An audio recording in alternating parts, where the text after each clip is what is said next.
बयान करते उलमा के मक्का से बैतुल मक़दस कुदस तक ये सरकार की बशरियत चली थी, ये सरकार की बशरियत चली थी। और कुदस से यरूशलेम से आगे सिदरा तक वो नूरानियत चली थी, वो सरकार की नूरानियत का सफर था।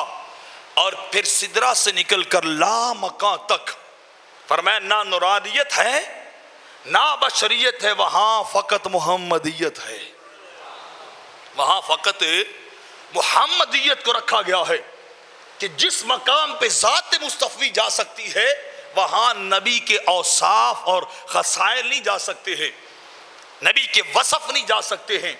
तो तुम्हें नबी के औसाफ की तरफ नहीं देखना चाहिए, तुम्हें नबी की ज़ात की तरफ देखना चाहिए। तो इसलिए रब्बे कायनात ने यहां बाकी किसी वसफ को जिक्र नहीं किया है, फकत सरकार की ज़ात को जिक्र किया है।